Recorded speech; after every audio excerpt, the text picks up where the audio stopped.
Hi guys, welcome to episode 33 of the Made of Things podcast. I am your host, Antonio Maria Correia. Today on the show, our guests are Mudhoney. I got to talk to Mark Arm and also for a bit with Steve Turner before he had to leave Mark and I. And we did this at this year's Primavera Sound in Porto. We released this interview on YouTube in video form a couple of years ago. Yes, it's very relevant. A couple of weeks ago, and this will now be the main output for Made of Things, the YouTube channel. So I'm only releasing this now so you guys can listen to it on iTunes and on your phone or whatever else you choose to listen to your favorite shows. I sure hope this is one of your favorite shows, and hopefully if it isn't, it will be from now on. Okay, so I'm not going to take much longer as I felt like there is not much to add to the actual talk. Plus I'm really busy working at a festival in Cascais for 2 weeks, so I'll say more stuff next time. I have some stuff I have to address that I haven't. I don't have to address it, but I want to address it. That I have been meaning to for a while now, but I'll get to it next time. So take care, and here is my conversation with Mark Arm and Steve Turner of Mudhoney.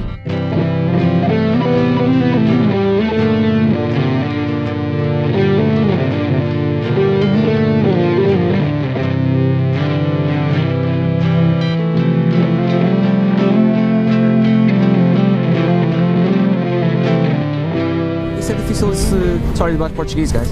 It's okay. Okay, so... Oh, okay. Yes, it is, but it's barely understandable for anyone, I guess. Brazilians know it. Brazilians, do you know what? It's actually not that...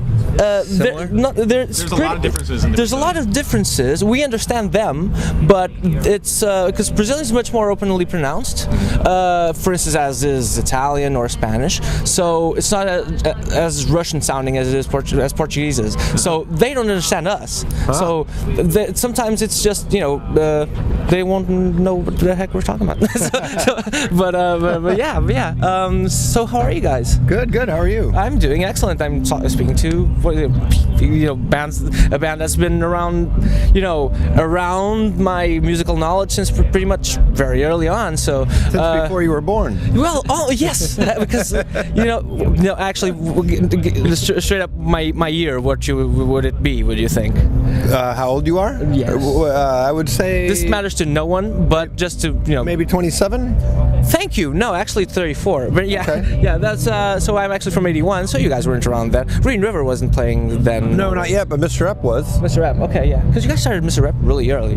So yeah, of course. Yeah. I was 81, I guess, probably when Ep started, right? No. 80. Yeah. I totally just faux pod my technical, because this also goes on a podcast because we're doing video. This goes on a show called Made of Things. I need you guys to introduce yourselves, of course. Okay. My name's Mark Arm, and I'm in the band Mudhoney. My name is Steve Turner. I'm in Mark's band called Mudhoney. So 2 minutes. So 2 minutes in, we're doing IDs, but it's fine. It's fine. So you guys actually, I have friends of. I just want to make it clear that now the band is mine, and I get all this is legal proof here. I get all the royalties, what have you. Okay, thank you, Steve. You're very magnanimous. How generous of you. Yeah, exactly. So you guys actually, because honestly, it's not enough to split amongst 4 people, but for one person, it's okay. But still, so you're doing stuff with Sub Pop with the warehouse? Yeah, I'm working the warehouse at Sub Pop. Well, what does that entail? My title is warehouse manager, but mainly what I do is send out records to stores and distributors. Oh, okay. What about you, Steve? Do you do something else apart from Mudhoney? I've been selling records online for about 12 years. Cool. Quite a bit, yeah. What's the name of the store? Just eBay, Discogs. Okay, yeah. Okay, cool, awesome. I can be found out there. Awesome. I didn't know because I actually saw interviews with you guys where you guys mentioned that, and I saw the Wikipedia thing. And I actually have friends at Sub Pop, Carly and Becca. Oh, yeah. No, they were here. They were here a couple years ago, weren't they? Yes, at my place. Oh, yes. No, sweet. For a couple of of weeks, exactly. Oh, awesome. So, awesome. About 10, 12 days or something. Right. Yeah, I remember they came over here. So they came back stoked. They said they had such a great time. we all love them. They spent most of the time with me. Luckily, I had some time off then, and but we just hung out and they met a lot of cool people. Luckily, and like a large group of cool people that were around. Most of them are at this festival or living abroad or something, and we've kept in touch. I just emailed them yesterday. So, awesome. so it's just nice to. This matters again to no one, but it's just a personal connection. It's cool. It's cool. So you guys, I should make a more more professional question now. But like you guys probably talk about grunge all the time, don't you? No. Not really. Only when there's one of these in front of us. This is the only time we talk about grunge. No, I mean during interviews. Yeah, of course. Oh yeah, of course. But is it so you guys feel like you're one of the bands that of that time that really has maintained throughout the years in the terms of not necessarily style but like this, some going on strong, so Yeah, we don't think about it like that. We just keep doing whatever we want to do, and obviously our past is linked with grunge, but we're so much more than grunge. Yeah, we're punk rock. yeah, we're also punk rock. You are way more punk rock than other grunge bands, I'd say. It's because it is much more garage. I have to bow out Okay, now. all right. See you, Steve. You're in good hands, though. See that band Tales of Terror on his shirt right there? That was a huge influence. Tales of Terror. Yeah. Oh, I didn't know that. They're they did one record in '84. Oh, really? But they were. One record. So they exist like for 6 months or something? No. They existed for longer than that, but it was like harder to put out records at that time. And they were kind of like kids who used to be in like hardcore bands who started playing a little bit more expanded rock and roll stuff. So they would like some of the covers they did were like Search and Destroy and what's that Jimi Hendrix song? Purple Haze. Spanish Castle Magic. Oh, Spanish Castle Magic, and they were amazing. They were a great band. Who are they on? The record label was called CD Presents. CD Presents. Never heard of it. I just don't remember. They did a couple compilation records with like Black Flag and the Circle Jerks and stuff like that. Cool, awesome. But It's I usually have this question about because the show is called Made of Things. I usually leave it for later, but I'll ask you now: is there anything that has made you as an artist? You would say that because you've dedicated yourself to music and stuff, and life in music, and there must have been something, or a lot of people do have this. There must have been something that you listened to, or heard, or read, or something that made you, oh, I want to do that forever, as much as I can. Did you have that? Yeah, well, like when I started playing music, I mean, even before I started playing music, I didn't think music was something that would be even available to me, As a kid growing up in the 70s, I loved certain things on the radio that I heard, and I was drawn to like the louder, more aggressive things, which wasn't all that much in the radio in the 70s, but that's what sticks and stuff. Huh? Mostly sticks. Mostly sticks, but every once in a while you'd hear like Aerosmith or Ted Nugent or something, or Black Sabbath, Alice Cooper. Okay. Black Sabbath on the radio sometimes, really? A little bit. Oh wow. Yeah. A little bit. Okay. Enough that you had a connection with it. Yeah. I mean, there's most of the stuff on, like when I was a little kid, was like pop, like ABBA and stuff like that.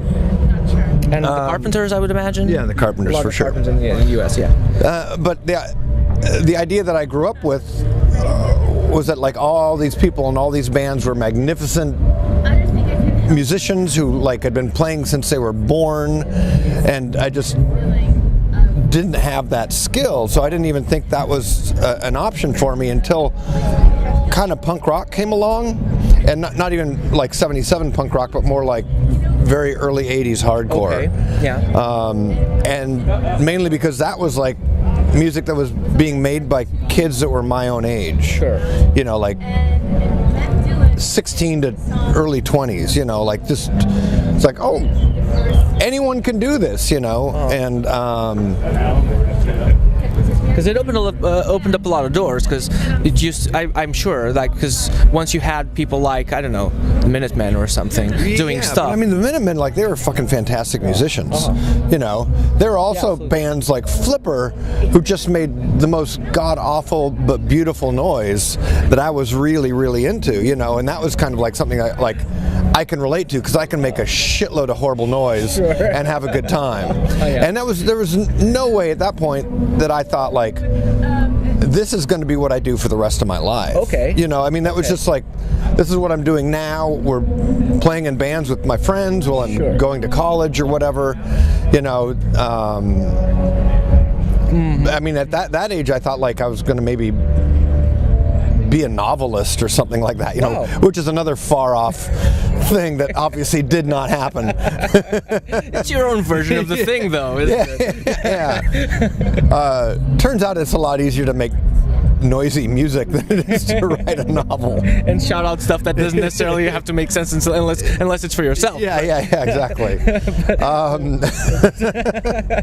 But you're going with Flipper then. Yeah. Okay. So I mean, like the idea that influential, right? They were for me, and for some other people too. But I mean, you're gonna say, but I think they're influential, and it's like it just doesn't fucking matter. You know what I mean? It's like most of the people that I knew were playing music just for the joy of it, and not for like the long haul or to make a career of it. A few years later, some people got the idea that maybe we could have a career, and Steve and I thought they were crazy, you know. But then, like, kind of obviously, but as time went on, by the time Mudhoney happened, things happened so quickly and easily for us with the help of Sub Pop that you know, we found ourselves going on a European tour 1 year into the band. You know, things that like were inconceivable when I was in Green River. You know, and not even thought of when I was in Mr. Ep, because Mr. Ep, I think, didn't even play Portland. You know, that was just like played around Seattle. There's always been a scene, more or less. Not that it matters, but you know, there's always been because Washington bands seem to have really good taste. You know, the grunge thing, and then the post-hardcore bands were really good. You know, and usually when I interview or talk to someone from Washington State, I tend to mention that, you know, you have a lot of bands. Is there a lot of quality bands? Is there like a lot of solidarity? I mean, or brothership? Do you feel a kinship with other people? Well, I mean, I feel more than other places you would imagine. I feel a kinship with people who are kind of my generation and that we were playing with at the time. Like the younger people, I don't go to parties with 20-year-olds at this point. You know, I'm an old man. Yeah, but it'd be creepy. Well, unless it's what you did. Yeah, I mean, it'd be like the old guy in the kitchen, you know, like what's that all about? You know, unless they were snotty about it, it's fine, dude. I would. I mean, it's more on them than on you, I would say. For sure. Oh no.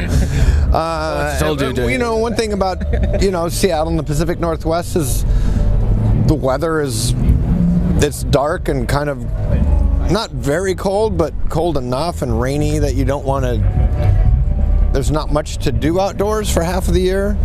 You know, like we're in California, you can just go surf year round or go skateboarding year round. You know, I live in Portugal. I know. Yeah. It's pretty much the same. Yeah. I mean, I've never been to California, or I haven't yet. But everybody says that, oh, this is pretty much like California weather.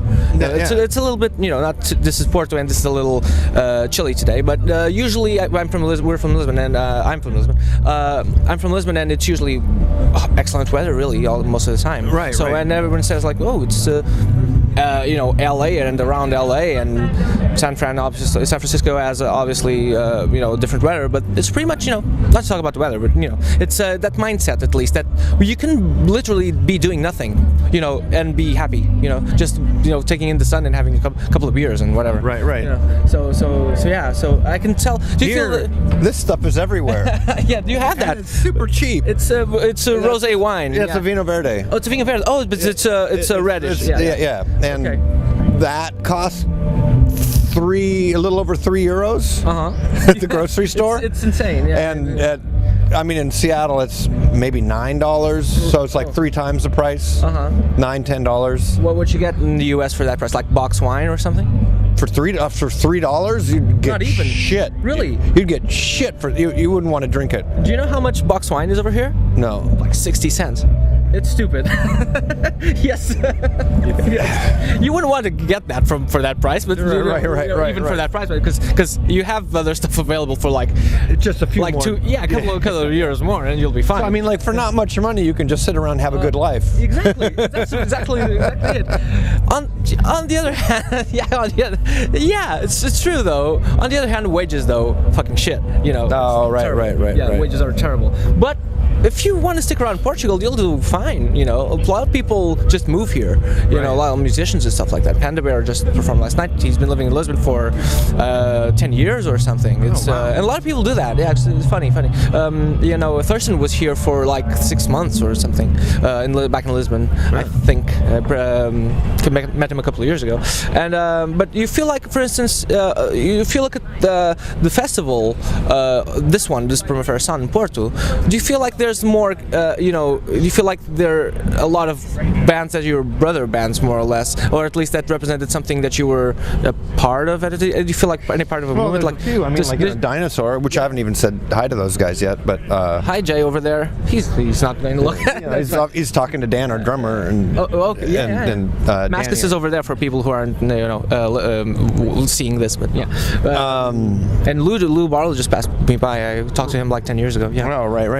And there's Neil Haggerty tomorrow.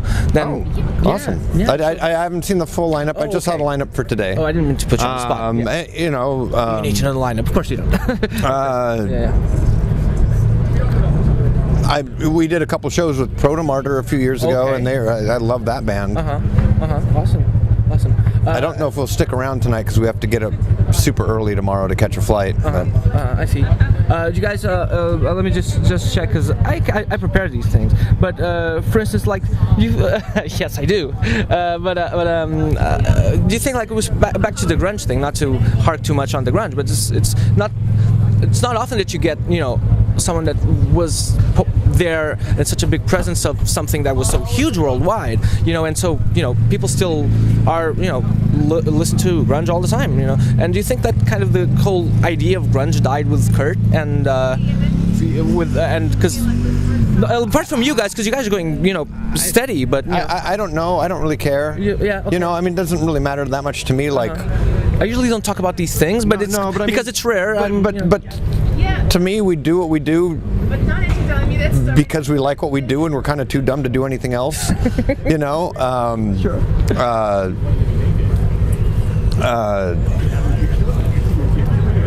I was interested and influenced by many of the same bands before there was a thing called grunge, and still am by those same bands to this day, and of course the influences have expanded over the years.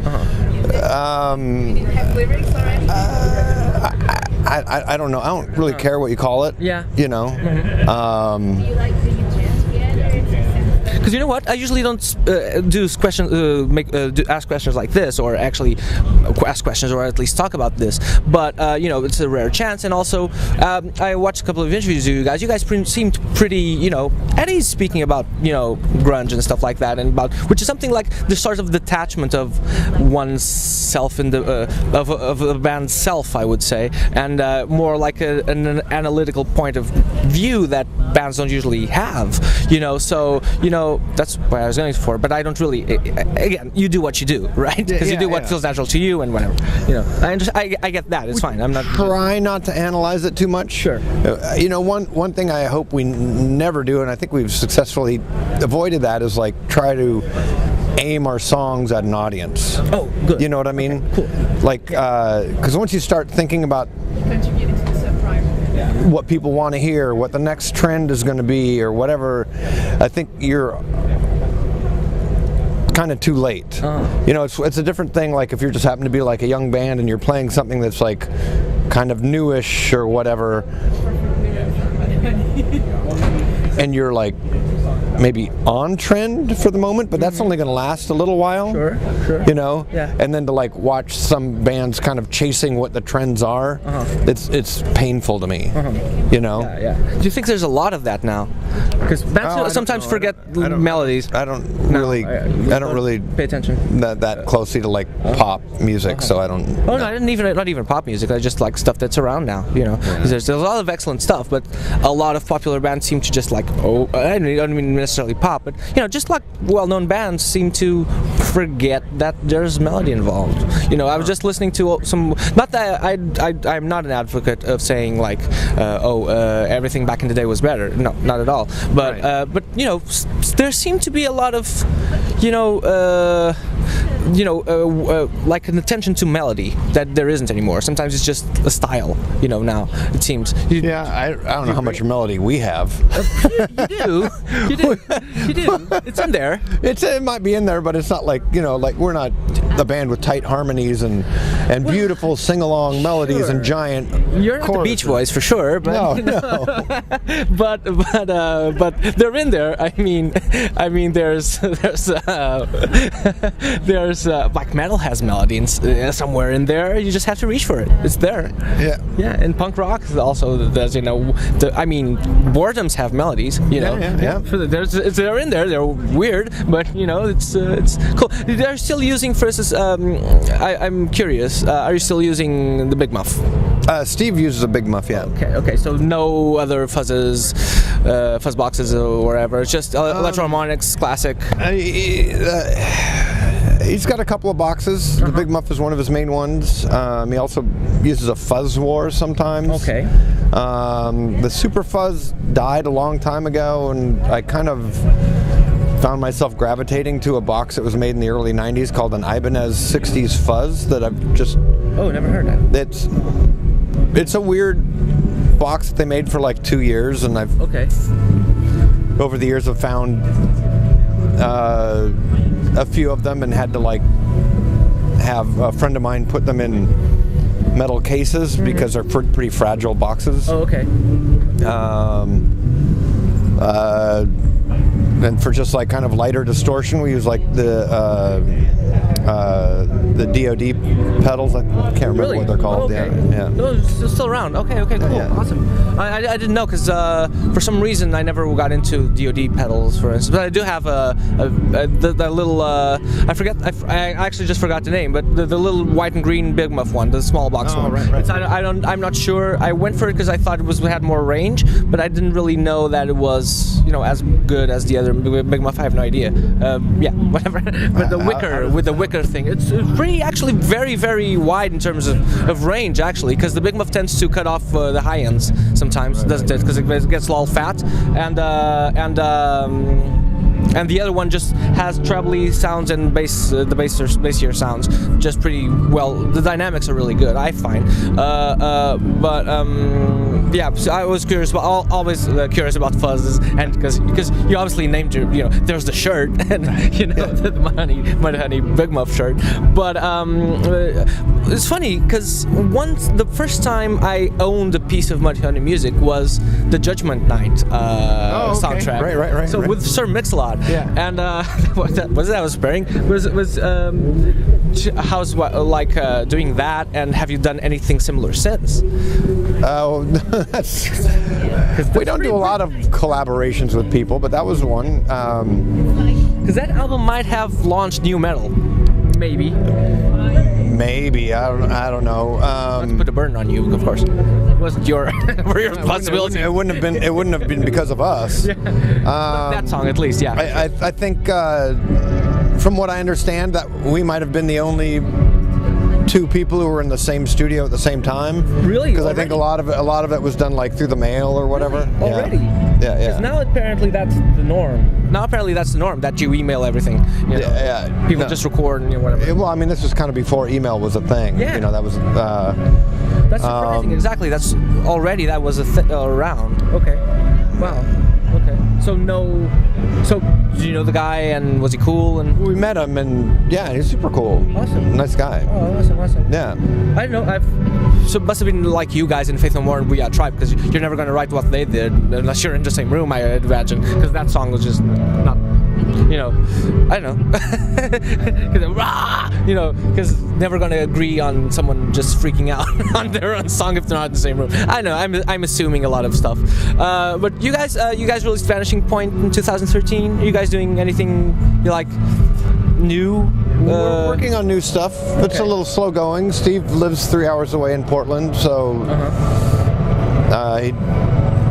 right now we're kind of in the middle of a touring cycle, so we're not really working on new stuff until we get back from that, and probably in August.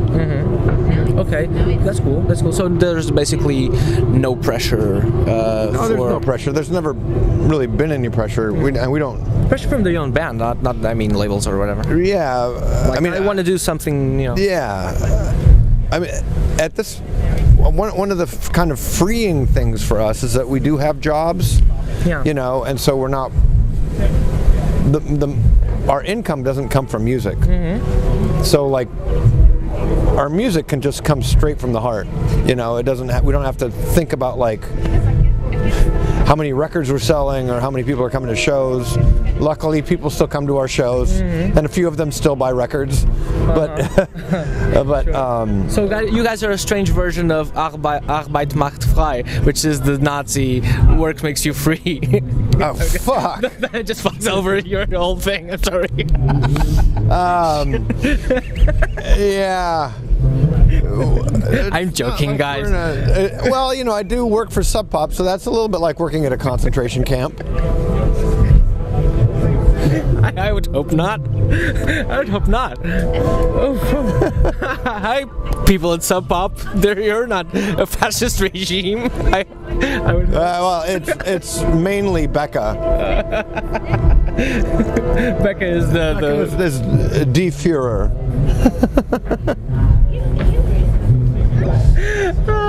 This is awesome. Okay, man. Okay, that's pretty much done. No. Yeah, I think we couldn't end on a higher great note to end on. I would agree so as well. Thanks for doing this, dude. It's been a pleasure. Sure thing. Awesome. And I'll hope to see you once I get to Seattle one day, because quite far. Sometimes, it's quite far away. Yes, it is. It's it's pretty. It's not in. I can fly myself to Barcelona and watch your show as I did last week. You were down there for Primavera last week? Yeah. Awesome. I forgot to mention that. By the way, we'll speak about this as well. For instance, so playing Primavera in Barcelona, how was it? And because you haven't played here. Last time we played in Portugal was in Cacilhas, I think Almada. We played Lisbon once. I just said Almada with an accent. I'm sorry, Almada. So yeah. And we played Lisbon once, and I think we've been trying to get to Lisbon for years, and like finally got there and learned that the club that we were supposed to play at had shut down, and they found another venue across the river that they opened up that had been shut down before. But someone got the keys somehow, and like the toilets weren't working. But it was like a fully stocked bar. It was like someone just like locked it, and it was a super fun show, except for all the poor people who had to deal with those toilets. Sure. No going to the toilet during the Mudhoney show, but have yourself some fun. We had like a garbage can to pee in our backstage room. That's fucking wretched. That's horrible. It was terrible. But it was a great show, and like the days that we spent here were like really awesome. Did Steve leave a huge penis on the wall or something? Because he does that, right? Steve? Yeah, Steve drives. Steve. I know. He draws penises on the wall. Is this something I heard you guys say like 10 years ago? If that's his reputation, sure, yes, he. I don't know. I watched an interview. You guys said Steve like drew penises everywhere. Maybe we were bullshitting. Joking, yeah. No, I wish that were true though. Maybe it's a thing from now on. I'm referencing nothing. Whenever you go backstage, there's penises on the wall. Oh. That's all Steve. Rock and roll mythology, with Mark. That's your show. No, drawing penises and stuff. No, I mean rock and roll mythology. I'm sorry, I just flubbed myself. Okay, so but Primavera back in Barcelona, how was it like for you guys? It was super fun. Yeah, No, that's it. Good crowd, yeah. We're pretty much done. It's fine, dude. It's fine. Thanks again, man. It's been a pleasure. Indeed. Thank you.